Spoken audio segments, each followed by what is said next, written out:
Assalamualaikum warahmatullahi wabarakatuh. Waalaikumsalam warahmatullahi wabarakatuh.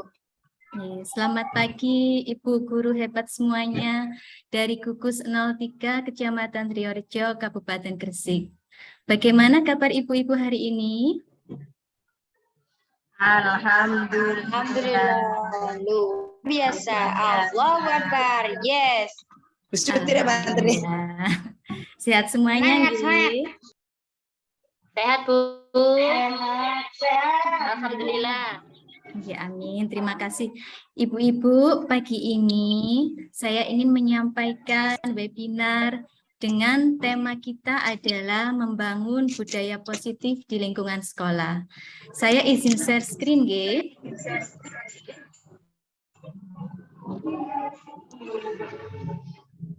Suara.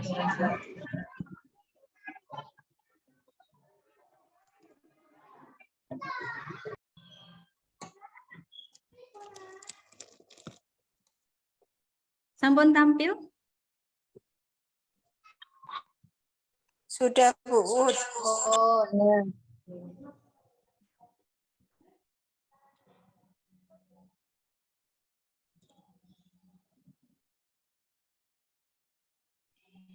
Baiklah.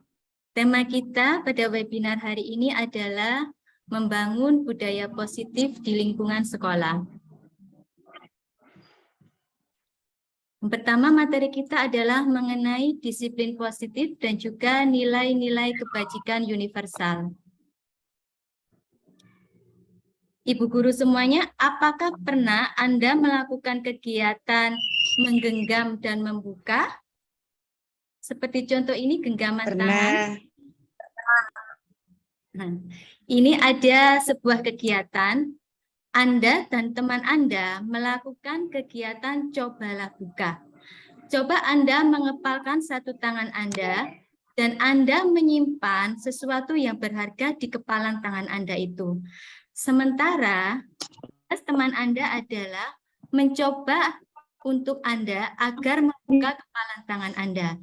Teman Anda bisa membujuk, menghardik, mengintimidasi, ataupun memarahi, bahkan menggelitik.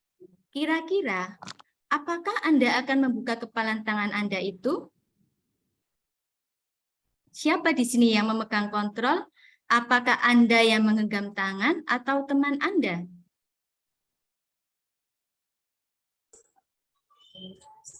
Kita. Diri sendiri. Diri sendiri, iya. Jadi yang memegang kontrol adalah diri kita sendiri. Nah, berikut ini adalah miskonsepsi tentang makna kontrol menurut Dr. William Glasser. Yang pertama adalah ilusi bahwa guru mengontrol murid. Selama ini kita selalu menganggap bahwa kitalah yang mengontrol murid-murid kita di sekolah. Yang kedua adalah ilusi bahwa semua penguatan positif, efektif, dan bermanfaat. Yang ketiga, ilusi bahwa kritik dan membuat orang merasa bersalah dapat mengembangkan karakter. Dan ilusi bahwa orang dewasa memiliki hak untuk memaksa. Jadi kita harus melakukan perubahan terhadap miskonsepsi tentang makna kontrol kita yang salah selama ini.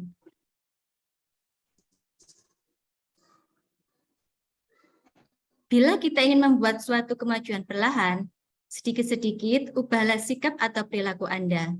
Namun, bila ingin memperbaiki cara-cara utama kita, maka kita perlu mengubah kerangka acuan kita.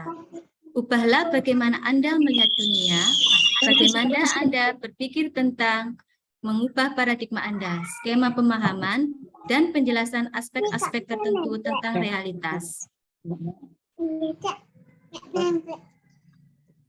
Berikut ini adalah tentang siapa sesungguhnya yang memiliki kontrol. Menurut stimulus respon, realitas atau kebutuhan kita itu adalah sama. Semua orang melihat hal yang sama. Kita mencoba mengubah orang agar berpandangan sama dengan kita.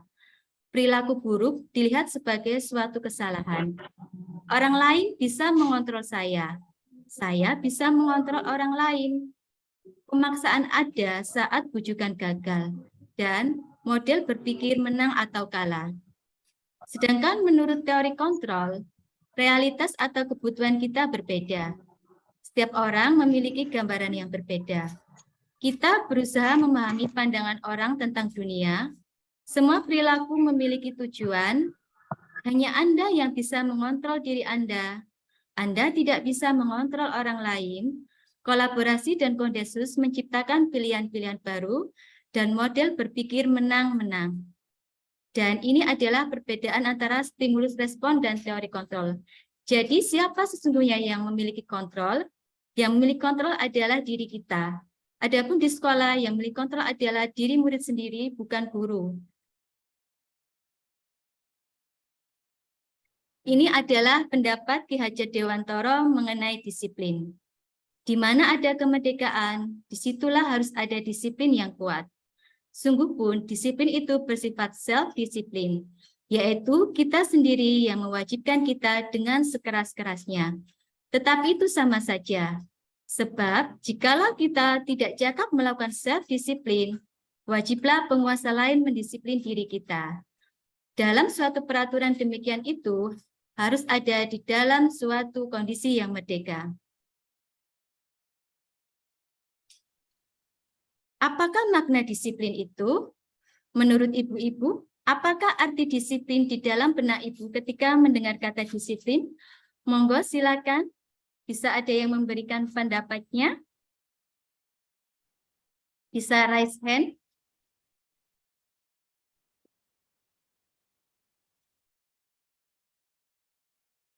Ada yang berpendapat tentang disiplin? Oke, saya lanjut, nggih. Kata disiplin berasal dari bahasa Latin disiplina yang artinya belajar. Kata disiplin juga berasal dari akar kata yang sama dengan disipel atau pengikut. Arti kata disiplin ini juga berkonotasi dengan disiplin diri dari murid-murid. Disiplin diri dapat membuat seseorang menggali potensinya menuju kepada tujuan yang mulia, sesuatu yang dihargai dan bermakna. Disiplin diri juga mempelajari bagaimana cara kita mengontrol diri dan bagaimana menguasai diri untuk memilih tindakan yang mengacu pada nilai-nilai agar tercapai tujuan mulia yang diinginkan. Seseorang yang memiliki disiplin diri berarti mereka bisa bertanggung jawab atas apa yang dilakukannya karena mereka berdasarkan tindakan mereka pada kebajikan universal. Nah, apakah makna dari nilai-nilai kebajikan? Nilai-nilai kebajikan adalah sifat-sifat positif manusia yang merupakan tujuan mulia yang ingin dicapai oleh setiap individu. Nilai-nilai kebajikan disepakati bersama, lepas dari suku bangsa, agama, maupun latar belakangnya. Nilai-nilai ini merupakan payung besar dari sikap dan perilaku kita. Nilai-nilai ini merupakan fondasi kita dalam berperilaku. Setiap perbuatan memiliki tujuan. Pendapat dari Glasser tahun 1984. Nilai-nilai kebajikan yang diyakini seseorang, maka motivasi intrinsik akan terbangun sehingga menggerakkan motivasi dari dalam untuk dapat mencapai tujuan mulia yang diinginkan. Gosen tahun 1998.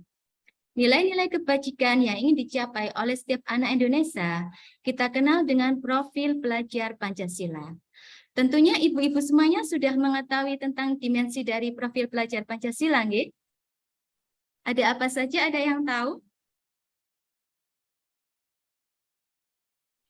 Barangkali ada yang tahu dari profil pelajar Pancasila? Monggo Bu Suti.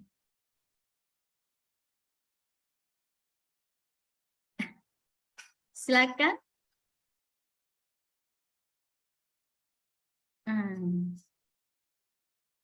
Ini adalah nilai-nilai kebajikan universal anak Indonesia ya, yaitu profil pelajar Pancasila. Terdiri atas 6 dimensi. Yang pertama adalah beriman, bertakwa kepada Tuhan Yang Maha Esa, dan berakhlak mulia. Yang kedua adalah mandiri, berikutnya bernalar kritis, kreatif, bergotong royong, dan berkebinekaan global.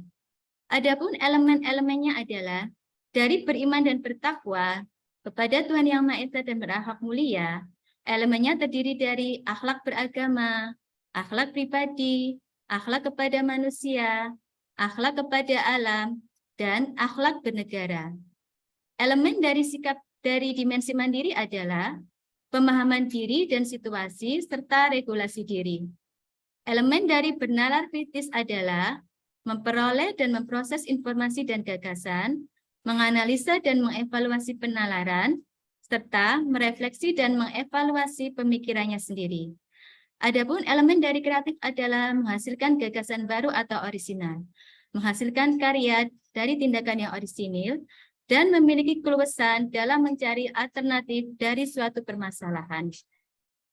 Elemen dari berkebinekaan global adalah mengenal dan menghargai budaya, komunikasi antar budaya, refleksi, dan berkeadilan sosial. Adapun elemen dari bergotong royong adalah sikap peduli.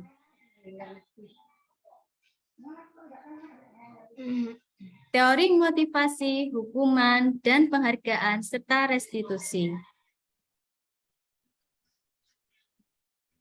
Di dalam kehidupan, manusia selalu memiliki motivasi.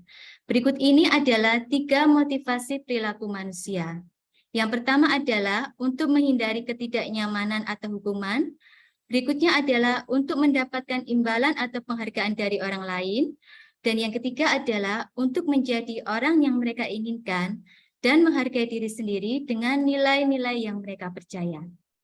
Di antara 3 nilai tersebut, nilai yang ke-1 dan kedua termasuk motivasi eksternal atau ekstrinsik, yang artinya motivasi yang berasal dari luar.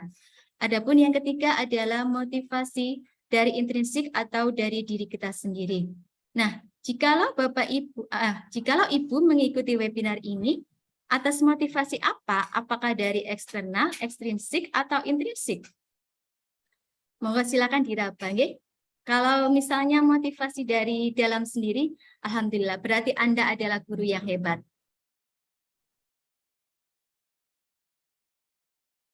Berikut adalah perbedaan hukuman, konsekuensi, dan restitusi. Hukuman adalah siksa dan sebagainya yang dikenakan kepada orang yang melanggar undang-undang dan sebagainya. Hukuman bersifat tidak terencana atau tiba-tiba. Hukuman bersifat satu arah dari pihak guru yang memberikan dan murid hanya menerima suatu hukuman tanpa melalui suatu kesepakatan atau pengarahan dari pihak guru, baik sebelum atau sesudahnya. Hukuman yang diberikan bisa berupa fisik maupun psikis. Konsekuensi adalah akibat dari suatu perbuatan, pendirian, dan sebagainya. Sudah terencana atau sudah disepakati, sudah dibahas dan disetujui oleh murid dan guru. Umumnya bentuk-bentuk konsekuensi dibuat oleh pihak guru dan murid sudah mengetahui sebelumnya. Konsekuensi yang akan diterima bila ada pelanggaran. Murid tetap dibuat tidak nyaman, meskipun untuk jangka waktu pendek. Adapun restitusi adalah proses menciptakan suasana bagi murid untuk memperbaiki kesalahan mereka, sehingga mereka bisa kembali ke kelompok mereka dengan karakter yang lebih baik. Nah, berikut ini adalah contoh dari beberapa tindakan guru. Menurut ibu-ibu, ini apakah hukuman atau konsekuensi? Monggo silakan memberikan pendapatnya, nggih. Bisa dibuka mic-nya jika ingin berpendapat.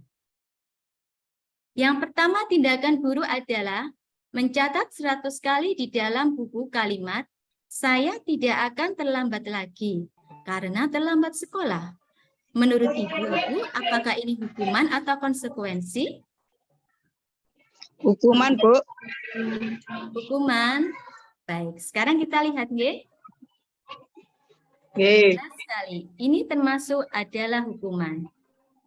Berikutnya, tindakan guru yang kedua, lari mengelilingi lapangan basket 2 kali karena terlambat hadir di sekolah.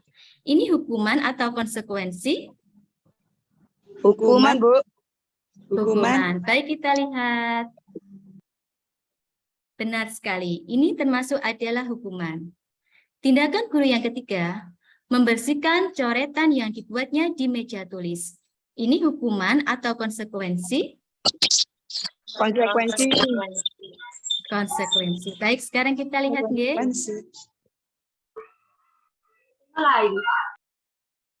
Benar, alhamdulillah semuanya sudah paham. Ini adalah konsekuensi. Yang berikutnya, tindakan guru adalah menggantikan kertas tugas teman yang dicoret-coret. Ini hukuman atau konsekuensi? Konsekuensi. Konsekuensi. Oke, kita lihat. Betul sekali konsekuensi. Berikutnya, berdiri di depan kelas sambil mengangkat satu kaki karena tidak bisa menjawab pertanyaan. Hukuman atau konsekuensi?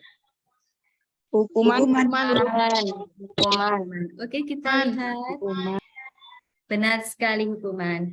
Yang terakhir adalah membersihkan tumpahan air di meja tulis karena tersenggol saat belajar.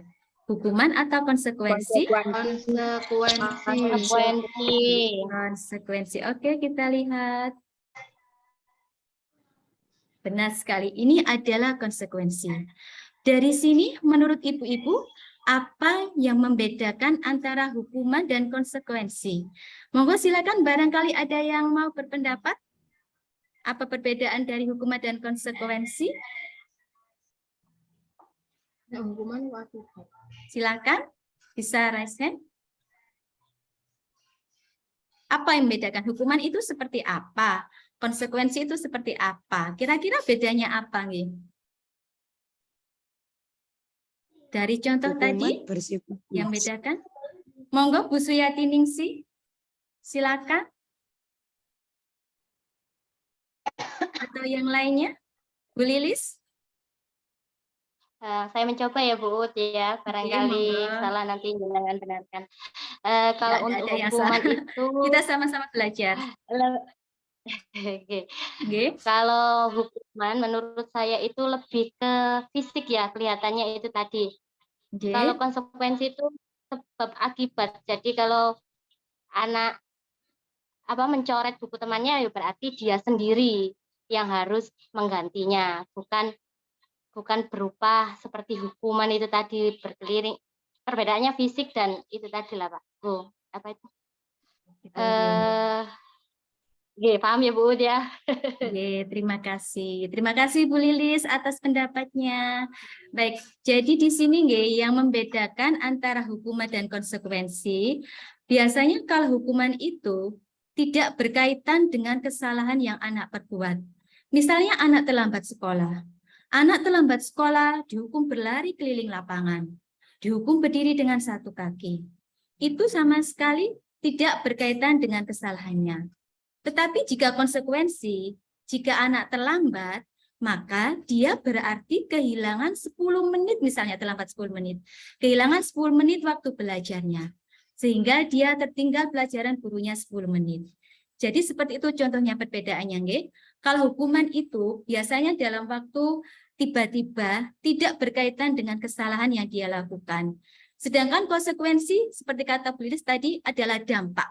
Misal anak mencoret-coret kertas, konsekuensinya berarti dia harus membersihkan coretan kertas itu, atau misalnya mengganti kertasnya dengan yang baru. Seperti itu Ibu-ibu perbedaan antara hukuman dan konsekuensi. Semoga bisa dipahami. Berikutnya saya lanjut.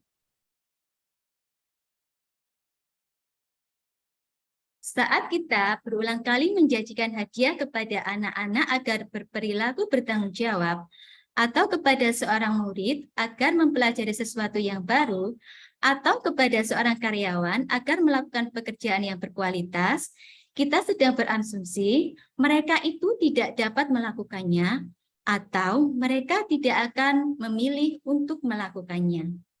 Ini adalah pandangan dari Alfikon. Nah, sekarang ini adalah sesuatu yang menarik sekali. Sebagai guru TK, kita pasti sering ya memberi penghargaan kepada anak-anak. Sebenarnya ini baik atau tidak ya? Nah, berikut ini adalah dihukum oleh penghargaan. Sebenarnya penghargaan itu lebih baik tidak kita lakukan kepada anak-anak. Mengapa? Karena penghargaan ini memiliki pengaruh jangka pendek dan jangka panjang. Penghargaan tidak efektif. Penghargaan merusak hubungan. Penghargaan mengurangi ketepatan, penghargaan menurunkan kualitas, penghargaan mematikan kreativitas, penghargaan menghukum, dan penghargaan mengurangi motivasi dari dalam diri atau motivasi intrinsik. Restitusi. Mungkin ini adalah hal yang baru kita dengar, ya. Restitusi ini adalah sebuah pendekatan untuk menciptakan disiplin positif. Restitusi bukan untuk menebus kesalahan, namun untuk belajar dari kesalahan. Restitusi memperbaiki hubungan. Restitusi adalah tawaran, bukan paksaan. Restitusi menuntun untuk melihat ke dalam diri. Restitusi adalah cara yang paling baik. Restitusi fokus pada harapan, bukan tindakan. Restitusi menguatkan. Restitusi mengembalikan murid yang berbuat salah pada kelompoknya.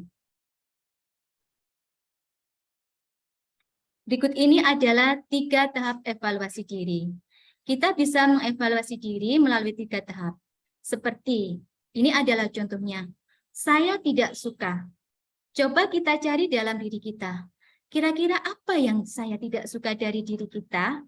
Contohnya adalah, saya tidak suka cara saya berbicara padamu.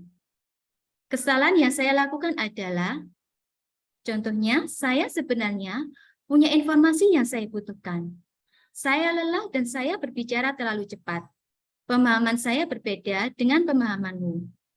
Besok lagi, saya akan menyampaikan informasi yang saya punya dan kamu butuhkan. Saya akan berbicara lebih lambat. Saya akan menyampaikan pemahaman saya padamu. Berikut ini adalah contoh 3 tahap dalam mengevaluasi diri kita. Keyakinan kelas. Selama ini di sekolah, kita sering memiliki tata tertib atau peraturan untuk membentuk agar murid-murid kita memiliki sikap disiplin. Nah, kali ini alangkah lebih baiknya jika kita mengubah itu menjadi sebuah keyakinan kelas atau keyakinan sekolah. Mengapa keyakinan sekolah atau kelas? Karena bersifat lebih abstrak daripada peraturan yang lebih rinci dan konkret, berupa pernyataan universal. Senantiasa dibuat dalam bentuk positif. Hendaknya tidak terlalu banyak sehingga mudah diingat dan dipahami oleh semua warga kelas. Sesuatu yang dapat diterapkan di lingkungan tersebut. Semua warga kelas hendaknya ikut berkontribusi dalam pembuatan keyakinan kelas melalui kegiatan curah pendapat. Bersedia meninjau kembali keyakinan kelas dari waktu ke waktu. Nah, ibu-ibu tentunya, mengapa kita menyusun keyakinan kelas? Karena dalam keyakinan kelas itu terdapat nilai-nilai kebajikan, hal-hal yang baik. Nah, berikut ini contoh beberapa peraturan yang mungkin ada di sekolah kita.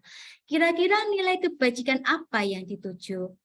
Ini ada peraturan kembalikan barang ke tempatnya. Menurut ibu-ibu, nilai kebajikan apa yang dituju?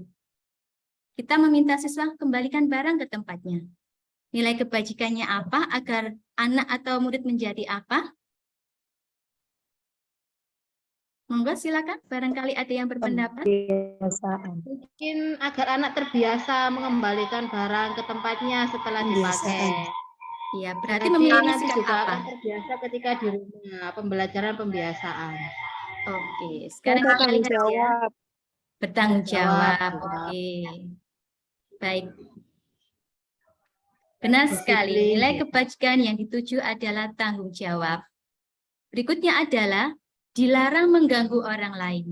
Nilai kebajikan apa yang dituju?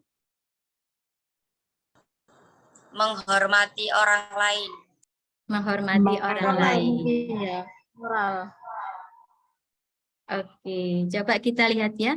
Nilai kebajikan apa dari dilarang mengganggu orang lain? Benar sekali, menghormati orang lain. Berikutnya adalah hadir di sekolah 15 menit sebelum pembelajaran dimulai. Nilai kebajikan apa yang dituju? Disiplin. Disiplin. Pembiasaan. Oke, kita lihat ya. Menghormati orang lain dan juga berkomitmen. Ini adalah nilai kebajikannya, nggih. Bergantian atau menunggu giliran? Nilai kebajikan yang dituju? Sabaran. Sabar. Apa? Sabar. menunggu. Sabar. Oke, kita lihat kira-kira apa nih? Menghormati orang lain juga, bersabar, betul sekali. Dilarang melakukan kekerasan. Nilai kebajikan yang dituju? Menghormati orang lain.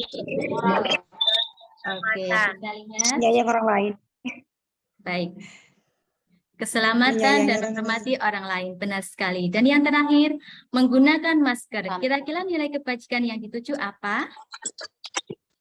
Kepatuhan, keselamatan, keamanan, keselamatan.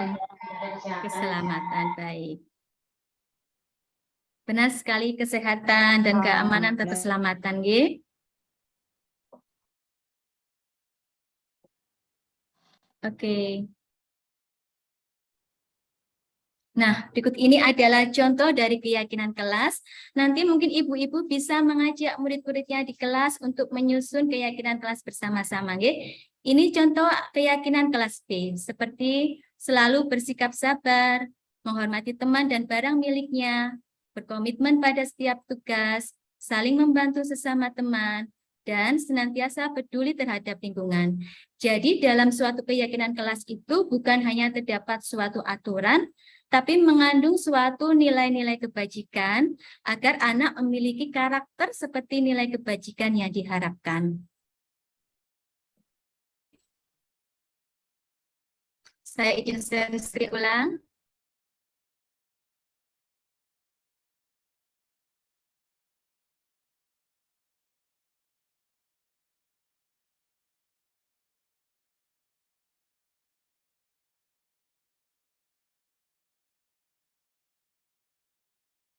Sudah tampil Ibu-Ibu materinya? Ya, judulnya. Baik, terima kasih. Saya lanjutkan kembali, nggih.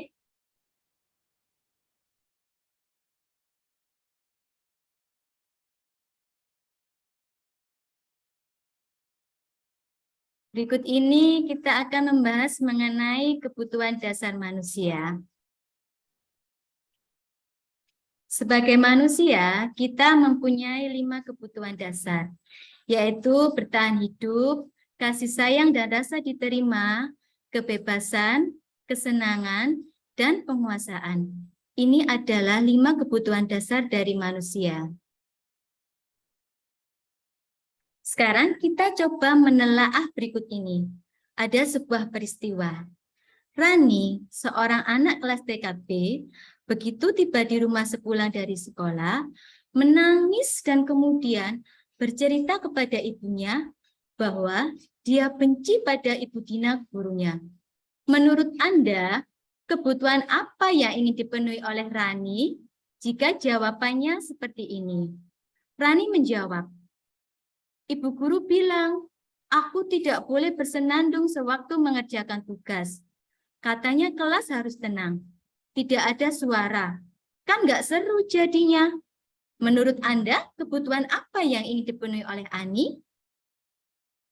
Apakah bertahan hidup, kesenangan, kebebasan, atau seperti apa? Kesenangan. Kesenangan. Oke. Yang lainnya? Kebebasan mungkin ya. Apakah karena ini disayang, ini diterima, atau seperti apa? Baik, kita lihat, G. Betul sekali. Yang dibutuhkan oleh Rani adalah kesenangan. Berikutnya, Ibu guru tidak menyapaku hari ini. Padahal aku pakai jepit rambut baru. Kira-kira kebutuhan apa yang ingin dipenuhi oleh Rani? Apa dari 5 kebutuhan tadi? Ya, Bu Suti? Perhatian dan pujian. Oke, baik. Kita lihat nih. Kasih sayang dan rasa diterima, itu adalah kebutuhan yang ingin dipenuhi Rani. Berikutnya, aku bosan. Masa belajarnya cuma gitu-gitu saja? Dengerin ibu guru saja. Kira-kira kebutuhan apa yang ingin dipenuhi oleh Rani? Silakan, apa? Kebebasan. Kebebasan. Oke, kita lihat. Benar sekali, yang ingin dipenuhi Rani adalah kebebasan. Yang terakhir, aku sebal, gambarku tidak rapi, malah ibu guru nunjukin ke teman-teman di depan kelas. Kira-kira kebutuhan apa yang ingin dipenuhi oleh Rani? Dia sebal kepada gurunya. Dia sudah menggambar tidak rapi ditunjukkan ke temannya. Kira-kira apa? Oke, kita lihat nggih. Oh, dihargai. Yang ingin dipenuhi Rani adalah penguasaan. Jadi dia ingin dianggap bahwa dia itu mampu, dia tidak ingin direndahkan. Restitusi 5 posisi kontrol guru. Nah, sebagai guru, kita memiliki ada 5 posisi kontrol.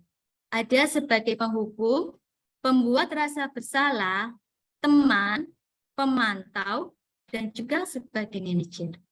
Monggo ibu-ibu silakan merefleksi diri kita sendiri. Kira-kira selama ini kita menempati posisi kontrol sebagai apa, nggih? Apakah sebagai penghukum, pembuat rasa bersalah, teman, pemantau, atau manajer?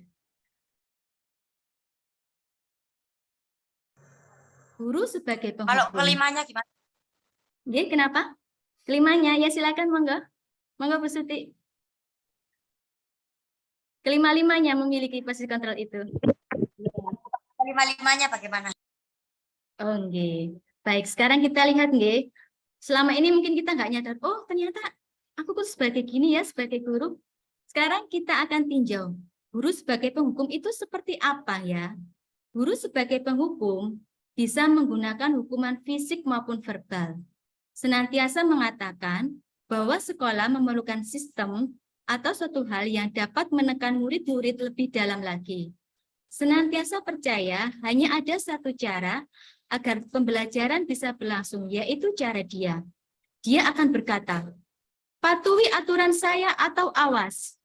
Kamu selalu saja salah. Selalu, pasti selalu yang terakhir selesai. Seorang guru penghukum biasanya berkata agak keras kepada muridnya jika mohon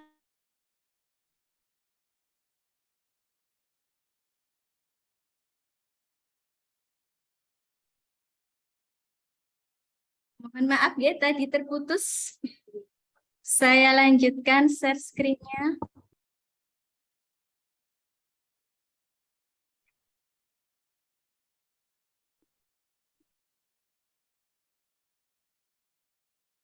Baik, ini adalah ciri guru, tadi guru penghukum, sekarang guru pembuat merasa bersalah. Guru pembuat merasa bersalah biasanya bersuara lebih lembut, menggunakan keheningan yang membuat orang lain merasa bersalah atau rendah diri. Kata-kata yang keluar dengan lemah lembut seperti, Ibu sangat kecewa sekali dengan kamu. Berapa kali Bapak harus memberitahu kamu ya? Gimana coba kalau orang tua kamu tahu kamu berbuat begini? Murid akan memiliki penilaian diri yang buruk tentang diri mereka. Mereka merasa tidak berharga dan telah mengecewakan orang-orang yang mereka sayangi. Berikut adalah ciri-ciri guru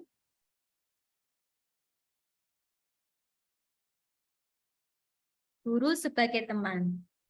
Guru sebagai teman tidak akan menyakiti murid, namun akan tetap berupaya mengontrol murid melalui persuasi, menggunakan hubungan baik atau humor untuk mempengaruhi siswa.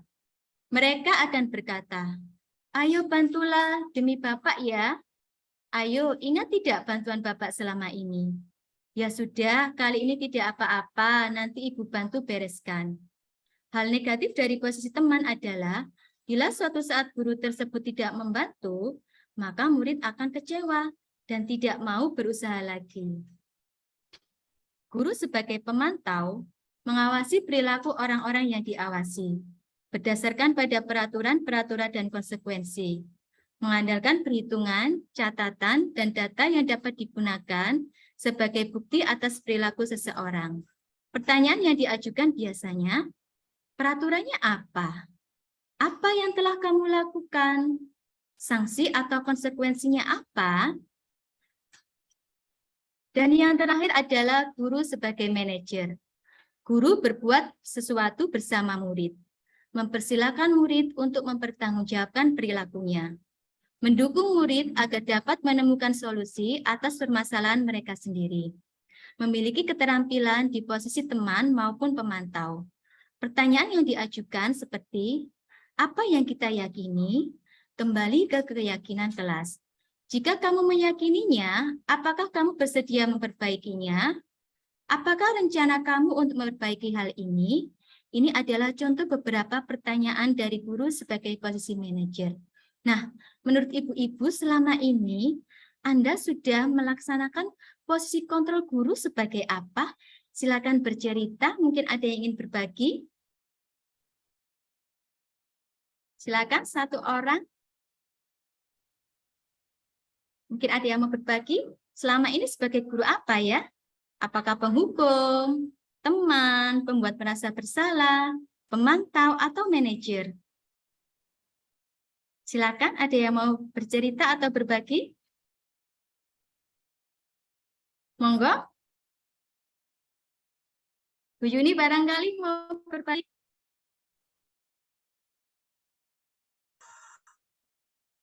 Halo? Atau mungkin Bu Suti, silakan. Selama ini sebagai guru apa? Ya, Bu. Nggih. Selama ini saya pernah semuanya ini pernah saya lakukan sebagai guru. Sebagai penghukum pernah, sebagai pembuat rasa bersalah pernah, sebagai teman pernah, sebagai pemantau pernah, sebagai manajer juga pernah. Nah, itu sesuai dengan situasi dan kondisi pada saat kita melakukan pembelajaran di dalam kelas, belajar mengajar. Dan itu tidak setiap hari sebagai penghukum, tidak setiap hari sebagai pembuat rasa bersalah atau yang lainnya. Tetapi ada suatu waktu itu guru sebagai penghukum, guru sebagai pembuat rasa bersalah, guru sebagai teman, guru sebagai pemantau, dan guru sebagai manajer. Itu yang mungkin selama ini saya laksanakan di pembelajaran di dalam kelas saya. Seperti itu. Terima kasih Bu Suti sudah berbagi. Jadi ibu-ibu di antara 5 posisi kontrol guru tersebut, ada 2 posisi kontrol yang bersifat negatif, yaitu sebagai penghukum dan membuat rasa bersalah. Mengapa? Karena itu bisa membuat anak menjadi down, membuat anak menjadi rendah diri dan tidak percaya diri. Dan bahkan mungkin anak bisa menjadi dendam kepada gurunya. Jadi sebisa mungkin untuk saat ini dan seterusnya kita menghindari menjadi guru sebagai penghukum dan membuat rasa bersalah. Dan yang positif adalah posisi kontrol sebagai teman, pemantau, dan manajer. Manajer ini adalah posisi kontrol yang paling baik. Diharapkan ke depannya semua guru bisa menjadi guru sebagai manajer. Insya Allah. Amin, semoga saya juga belajar karena selama ini juga kita bertahap sedikit demi sedikit agar tidak menjadi guru penghukum dan membuat merasa bersalah. Nah, berikut adalah contoh beberapa peristiwa. Kira-kira yang menyatakan ini guru dengan posisi kontrol sebagai apa ya? Saya kecewa sekali dengan kamu. Siapa yang mengatakan? Guru sebagai apa? Saya kecewa sekali dengan kamu. Membuat rasa bersalah tadi kayaknya. Rasa bersalah. Rasa bersalah. Benar sekali, ini adalah guru pembuat merasa bersalah.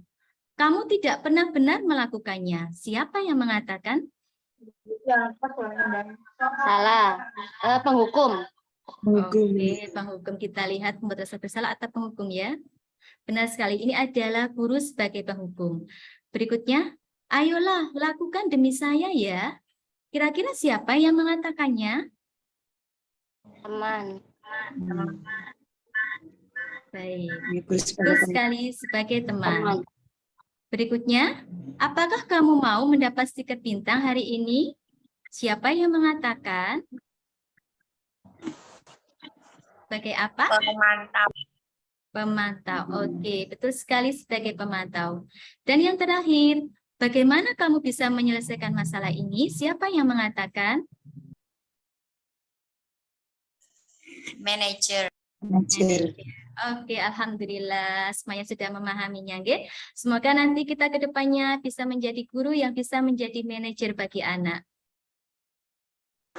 Amin. Berikut ini ya adalah cara untuk mendisiplinkan anak melalui segitiga restitusi. Kalau selama ini kan jika anak berbuat salah, kita sering langsung memberi hukuman pada anak. Nah, berikut adalah cara yang baik melalui segitiga restitusi. Yang pertama adalah menstabilkan identitas. Kita bisa berkata kepada murid, setiap orang pasti pernah melakukan kesalahan. Kamu bukan satu-satunya yang pernah melakukan ini. Yang kedua adalah validasi tindakan yang salah. Kita bisa bertanya, kamu tentunya punya alasan mengapa melakukan itu.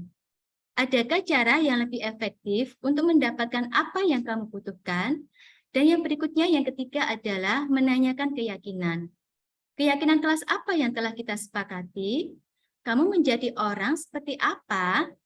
Nah, itu tadi adalah 3 langkah segitiga restitusi untuk memperbaiki kesalahan anak agar mereka bisa kembali ke kelompoknya dengan karakter yang lebih kuat. Nah, berikut ini adalah contoh video saat saya menyusun keyakinan kelas bersama murid-murid saya di sekolah.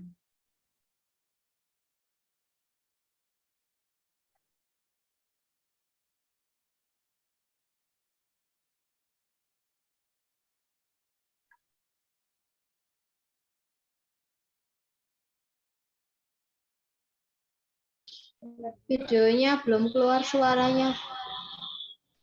Nggak ada suaranya. Suaranya tidak ada, Aduh, dulu. Nggak ada suaranya. suaranya tidak muncul ya.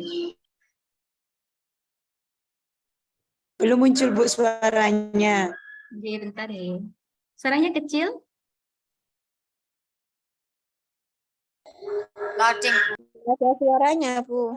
Loading. Tidak kedengaran suaranya. Sinyalnya ini ya. Bentar coba. Iya.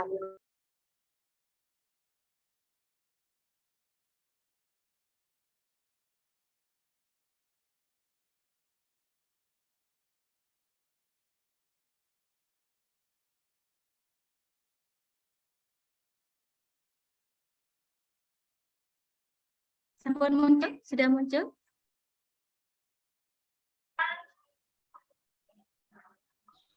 Oh, Loading. ini sudah muncul. Tapi nggak ada suaranya. Tidak ada suaranya. Belum keluar.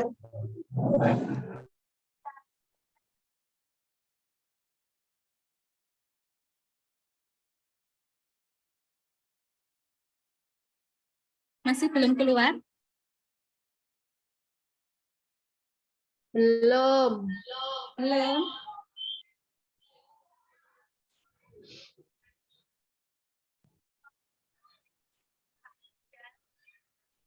Tadi.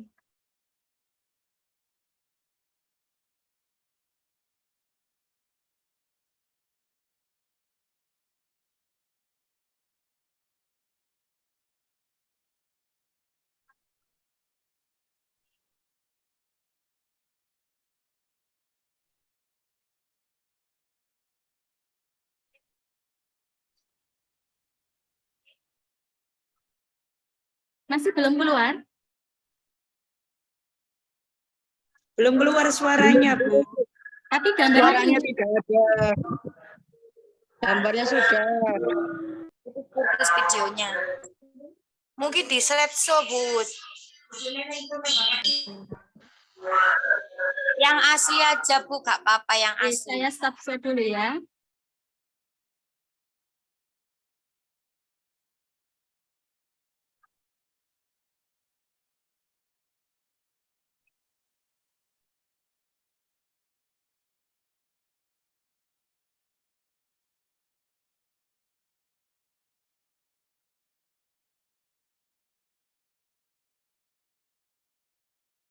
Tidak muncul, nggih?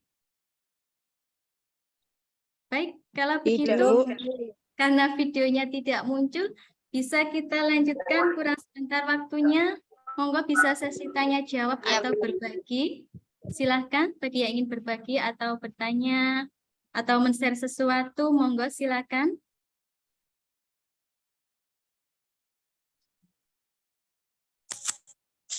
Saya mau bertanya, Bu Ut. Bolehkah? Silakan, Bu Suki. Oke, monggo. Sebentar. Anu, Silakan.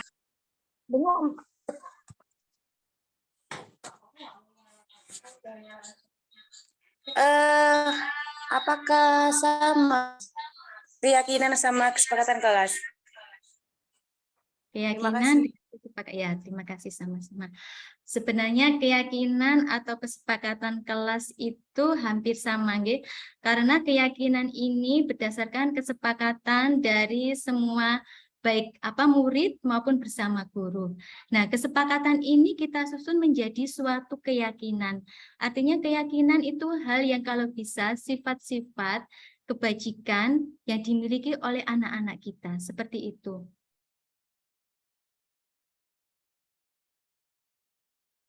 Monggo. Terima kasih. Ya, sama-sama. Monggo yang lainnya silakan.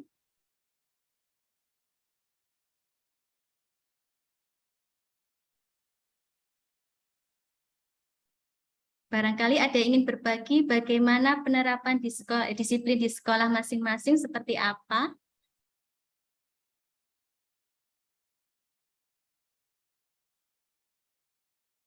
Silakan, ada yang ingin berbagi?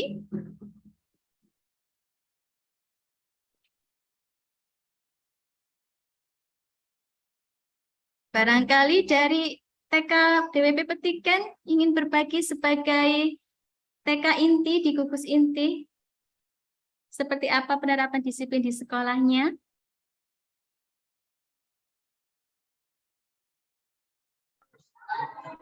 Intinya sekarang sudah ganti tenaru.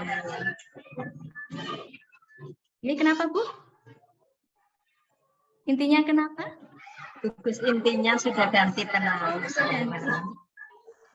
Ya, kalau sekolah Bukan, itu Bu. seperti apa? Ini bukan tenaru.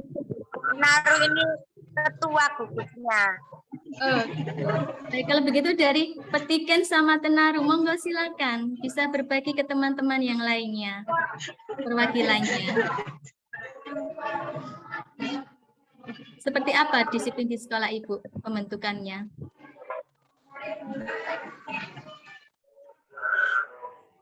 Kalau disiplin ya saya ya karena jumlah muridnya banyak, jadi tingkat kedisiplinannya itu masih kurang. Mungkin kalau di TK Tenaru bisa memberikan semacam contoh atau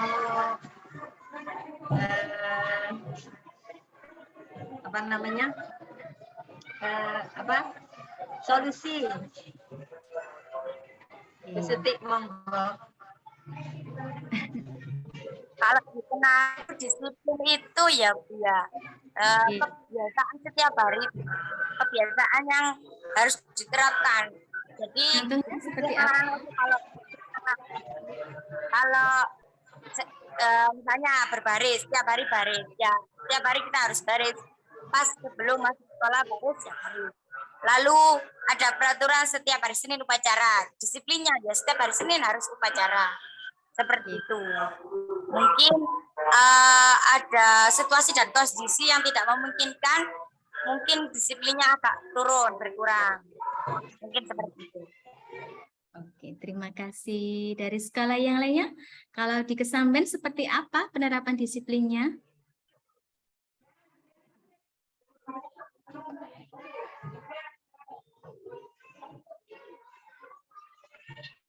Monggo Ibu Guru dari Kesamben, TK Kesamben Wetan, kalau di sekolahnya, budaya disiplinnya seperti apa?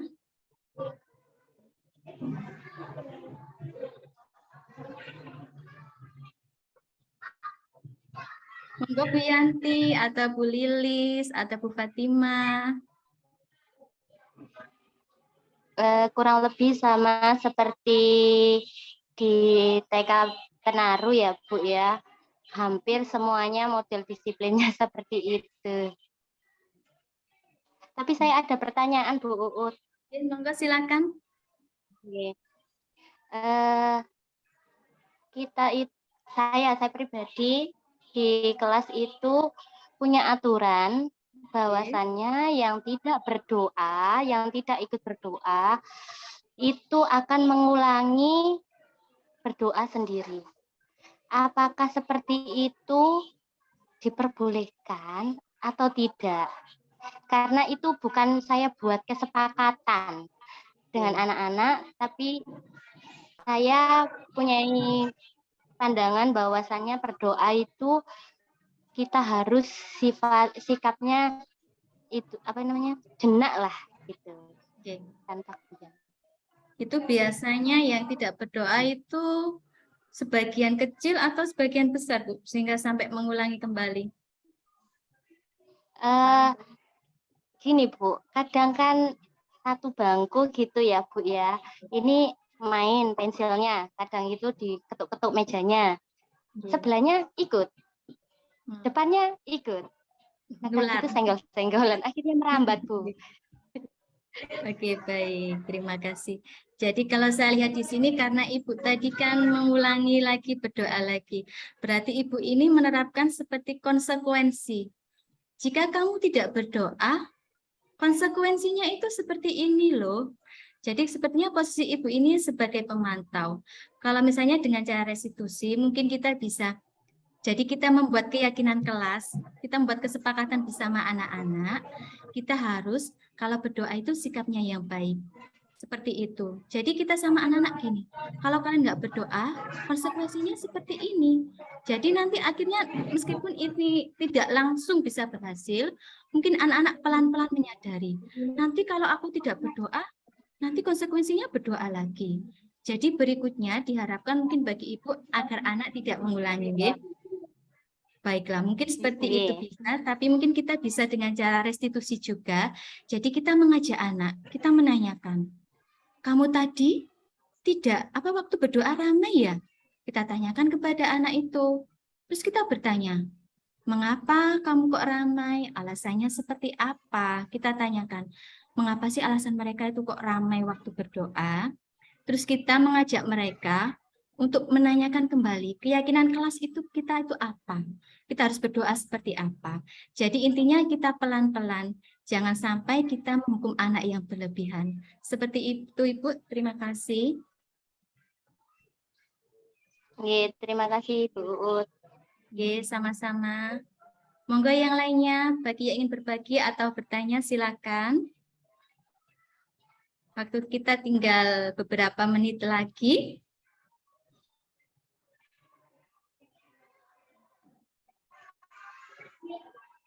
Dari TK GK ada Bu Lilis? Ada Mbak Tengge?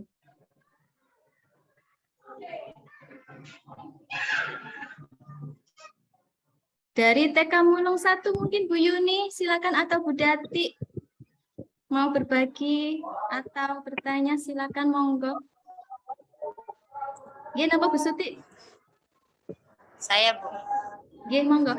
Dari ketiga restitusi itu kan ada menstabilkan identitas. Maksudnya menstabilkan itu maksudnya kayak gimana gitu? Belum paham. Oke.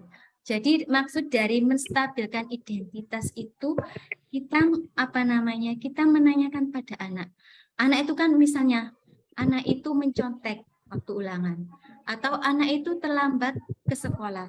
Kita bertanya pada anaknya, apa benar kamu tadi terlambat ke sekolah?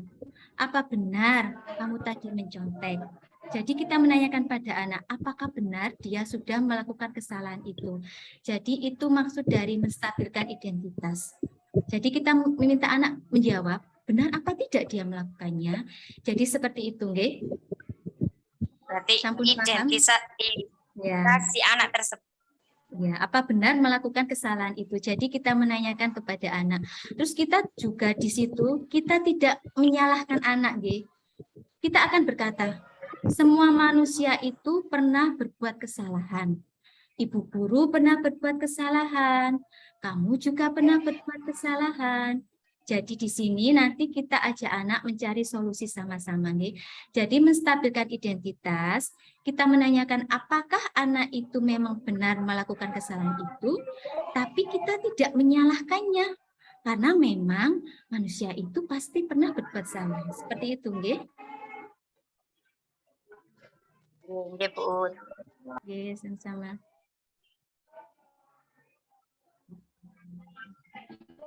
Monggo, barangkali ada yang lainnya mau menambahkan?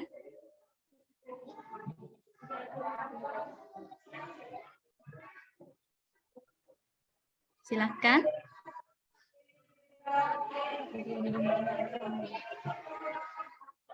Dari TK mana ini yang belum berbagi? Bu Dati silakan, atau Bu Yuni. Atau Bu Suko silakan. Kelihatannya sedang sibuk semua di sekolah ini. Bagaimana Ibu-ibu? Apakah sudah memahami dari materi kita hari ini? Alhamdulillah, Bu. Paham. Insya Allah. Semoga bisa memberikan manfaat, nggih. Amin. Amin. Nah, ini kita ada 8 menit waktu tersisa. Sebagai penutup, monggo barangkali ada yang memberikan refleksi. Jadi selama mengikuti kegiatan hari ini, apa yang sudah Anda dapat? Terus bagaimana kesan-kesan Anda? Monggo silakan yang melakukan refleksi. Silakan.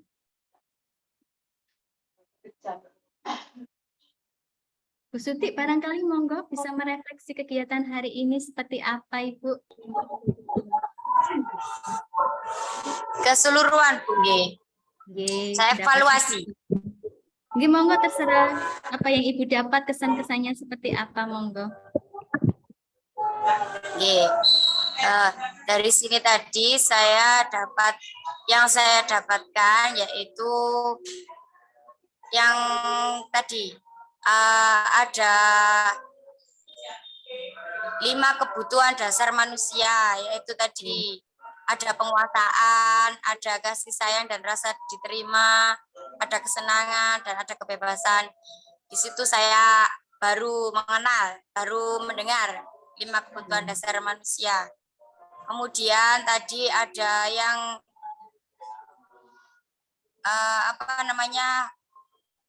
yang tadi hukuman, teori motivasi tadi hukuman konsekuensi, itu tadi saya juga lebih memahami lagi, maksudnya nantinya akan bisa menyampaikan ke anak itu tadi.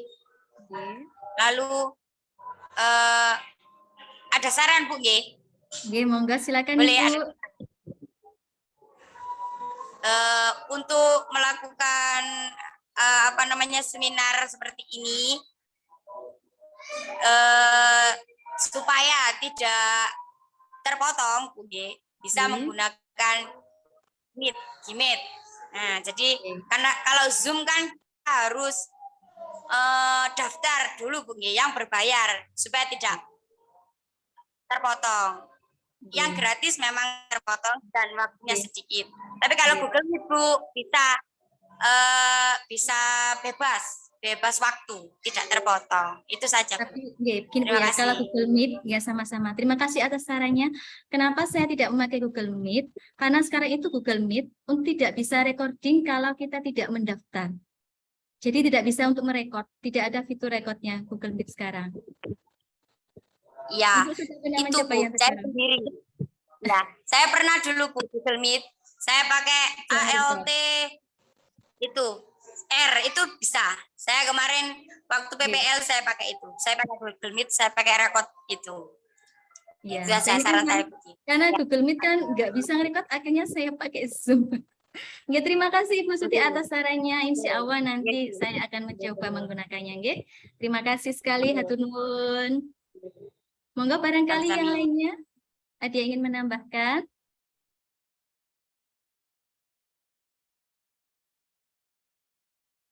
Jika sampun sudah semuanya, sebagai penutup, mungkin bisa saya minta untuk semuanya membuka kameranya. Kita screenshot dulu, nggih.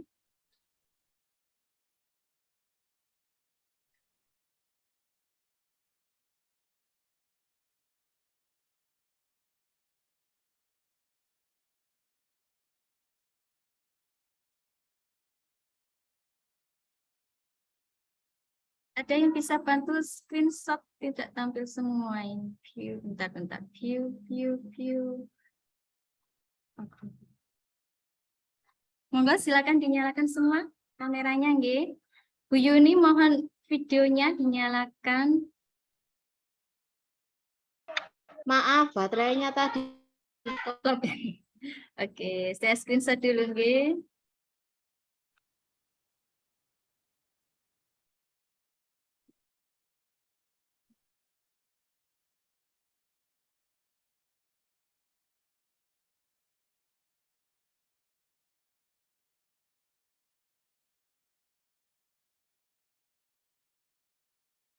Gaya bebas, bisa tersenyum.